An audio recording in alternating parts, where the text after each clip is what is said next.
কিছুদিন আগে ভাই আমি অ্যাস্ট্রোলজারের কাছে হাত কি কি কি কি আরে বলুন অ্যাপোলজার অ্যাস্ট্রোলজার অ্যালজেব্রা ওই যে হাত দেখে তার কাছে গেছিলাম ভাই। আচ্ছা, আমার হাত দেখেই বললো তোমার মধ্যে তো হেভি শক্তি আছে, একটা দৈব শক্তি আছে। আমি জিজ্ঞেস করলাম তাই নাকি? বললো তোমার নাম, ঠিকানা, অ্যাড্রেস আর বাবা কি করে সেটা একটা কাগজে লিখে দিয়ে যাও, আমি আরো ক্যালকুলেশন করে দেখছি আরো কি কি শক্তি আছে তোমার মধ্যে। আমি যথাযথ লিখে ফেঁকে দিলাম। তারপরে আমাকে বললো তোমার মধ্যে যে দৈব শক্তিটা রয়েছে সেটা যদি তুমি পরীক্ষা করতে চাও তাহলে আজকে যাওয়ার সময় এই বিল্ডিং এর বাদিক করে কোনো দোকান যদি বিল্ডিং এর ওয়ালের সাথে সাটানো থাকে তাহলে সেই দোকানে গিয়ে দোকানদারের চোখে চোখ রেখে 30 সেকেন্ড তাকিয়ে থাকবে, তারপরে যা চাইবে দোকানদার সেই সব দিয়ে দেবে ফ্রিতে। আরে বাস, হেভি শক্তি তো আমার মধ্যে ভাই। তারপরে বিল্ডিং থেকে বেরোলাম, গিয়ে দেখলাম হ্যাঁ বাঁদিকে একটা ওয়ালের সাথে সাঁটিয়ে একটা দোকান আছে, গেলাম। তারপর সেই অ্যাস্ট্রোলজারের কথা হাত দেখা লোকের কথা মতো ওই দোকানদারের চোখের দিকে চোখ রেখে 30 সেকেন্ড তাকিয়েছিলাম। আর কিছুক্ষণ তাকালে মালটা আমাকে ফ্রেঞ্চ কিস করে দিত। তো যাই হোক, তারপরে দোকানদারকে বললাম একটা চিপস আর একটা জলের বোতল দিতে, আমাকে দিল।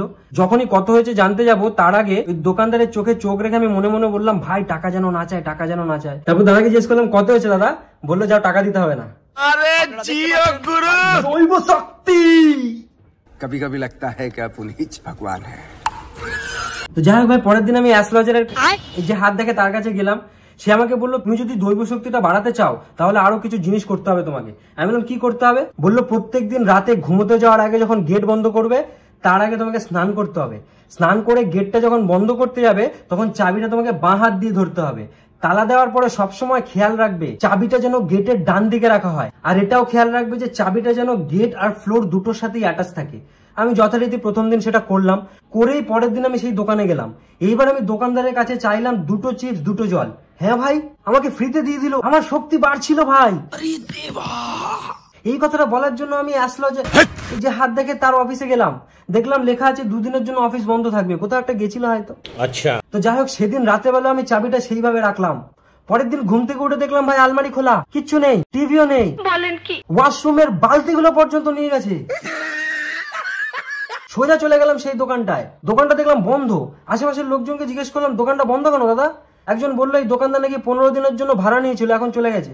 হ্যাঁ, হাসি খুশির দিন শেষ। অ্যাস্ট্রোলজারের অফিসে গিয়ে দেখলাম অ্যাস্ট্রোলজারের অফিসে তালা দেওয়া ভাই। কষ্টের বোঝাটা তুই আমারে দিলি, সুখ শান্তি যা আছে সব কাইরা নিলি। মুঝে সব হ্যাঁ পতা আমার মা।